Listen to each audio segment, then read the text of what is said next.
UKNA MLA sing yauna Kuki zo luchingba singi mipham pangthokhre kangpokpi phawraga chatpa yarabachu Churchanpur chatpadi yaroidauri National Highway handoknaba Union Home Minister Amit Shah na thakiba matam numit ninigi maoinana ngachi Churchanpur da Kuki MLA sing amadi Kuki zo luchingba singi apunba mipham ama pangthokhre Paugi likhun amagi matung ina ngachi Churchanpur da pangthokhiba mipham aduda Kuki MLA sing Kuki zo Council gi luchingba sing amadi government ki suspensions of su chatnariba Kuki lalhoba singi luchingba sing sharu yaki hairi ngasigi mipham aduda kari khanakibagi haiba chapchana khangdrabaso Union Home Minister Amit Shah na tha chigi nipandagi Manipur gi lambi singda mipum khuding mangna maningtamna chatpa free movement yahanaba security ki akanba thabak lokhatnaba khangan khiba aduga mari lainana Kuki zo gi maikaidagi kari thaurang lokhatkani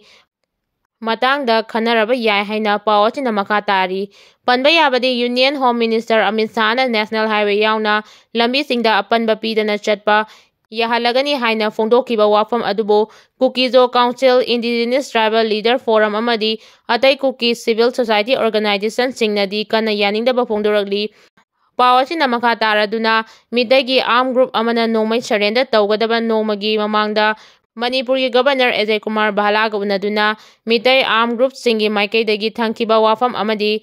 maduda governor na pikhiba adu mipham na kana yaningdaba phongdokpaga loinana madugi matung ina lambi handoknaba governor na directive pirakpani haiba wafam thamladuna governor gi directive adubu Kuki singna yaningdaba phongdokkibani Kuki zo gi oinadi makoina taliba constitution gi makhada legislature yawa union territory ama leiduna separate administration leihanba haiba demand ase fangdriba phawba Kuki volunteer singna khulai surrender tawroi haina phongdokpa leikrabani amaromda pawsina makha taraduna Union Home Minister Amit Shah gi National Highway hangdoknabagi wafam adu mitai masa singna group oina bus da security na ngaklaga Kangpopi district lalaga National Highway da chatpada Home Minister gi wafam adu compromise tawba adubu mitai na Churchanpur da lakpadi sugya yaroi haiba Kuki zo luchingba singi chapchaba phirep lei hairi adumakpu ngasi mipham aduda National Highway hangdoklaba matung kari tawgadagi haibagi matangda kupna khanaramba yai haina thajanari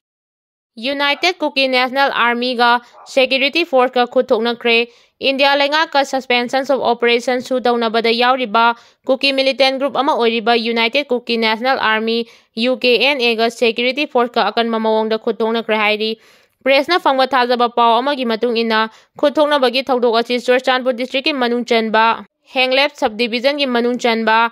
S Khonam amasung Khawpijang village ki marakta thokhibani hairi khut thoknabagi thodok adu ngasi ayu pung 12 makhairom tabadagi numit yungba matung pungkhai chatpa fawgi marakta thokhibani hairiba pungfam aduda gypsy amaga 407 truck amaga da lakpa security force ki team amana Khonom village yaurakpada UKNA na nongmai amadi bom kaksilakibani hairi maduda security force ki maikaidagi su khut hanki hairi dubu thodok aduda aso apan misimina yaubagi paw hojik fawbagi oina fangdri amaromda police ki paw amanadi thodok asi Assam Rifles ki kambuna operation chathabada United Kuki National Army UKNA gi cadre singna nongmai amadi bom kapsilaktuna makoi leiri haiba takpani haina pawsin hairi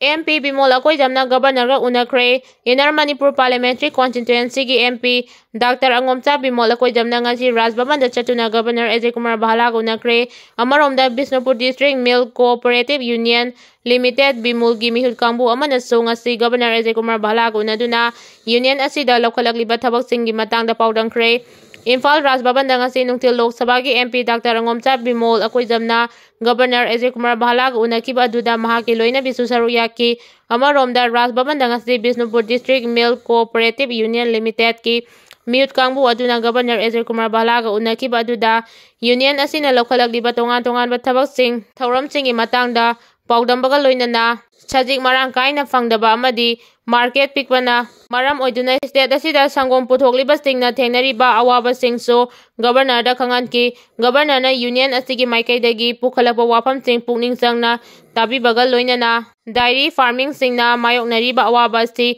leihandanaba lokhatpa yaba thabak lokhatnaba mari leinaba singda khangalagani haibagi thadaba pikyairi Picket F na Manipur miyangi nomagi punsida ahongba purakpa ngamlagani ex-CM Biren Picket kauba Food Wi-Fi F ama Manipur da launch tawkhibaga loinana ꯃꯁꯤꯅ ꯃꯅꯤꯄꯨꯔ ꯃꯤꯌꯥꯝꯒꯤ ꯅꯣꯡꯃꯒꯤ ꯄꯨꯟꯁꯤꯗ ꯆꯥꯎꯅ ꯑꯑꯣꯟꯕ ꯑꯃ ꯄꯨꯔꯛꯄ ꯉꯝꯂꯒꯅꯤ ꯍꯥꯏꯅ ꯍꯥꯟꯅꯒꯤ ꯆꯤꯐ ꯃꯤꯅꯤꯁꯇꯔ ꯅꯣꯡꯊꯣꯝꯕꯝ ꯕꯤꯔꯦꯟꯅ ꯐꯣꯡꯗꯣꯔꯛꯂꯤ꯫ ꯍꯥꯟꯅꯒꯤ ꯆꯤꯐ ꯃꯤꯅꯤꯁꯇꯔ ꯅꯣꯡꯊꯣꯝꯕꯝ ꯕꯤꯔꯦꯟꯅ ꯁꯣꯁꯤꯌꯦꯜ ꯃꯤꯗꯤꯌꯥꯒꯤ ꯈꯨꯠꯊꯥꯡꯗ ꯐꯣꯡꯗꯣꯔꯛꯄꯗ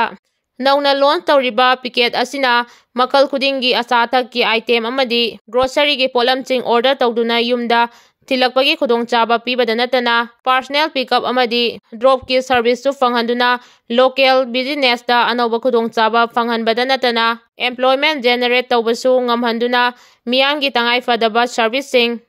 ꯏꯔꯥꯏ ꯂꯥꯏꯅ ꯐꯪꯍꯟꯕ ꯉꯝꯂꯒꯅꯤ ꯍꯥꯏꯔꯤ꯫ ꯃꯍꯥꯛꯅ ꯃꯈꯥ ꯇꯥꯔꯗꯨꯅ ꯍꯥꯏ ꯃꯅꯤꯄꯨꯔ ꯃꯤꯌꯥꯝꯅ ꯑꯁꯤꯒꯨꯝꯕ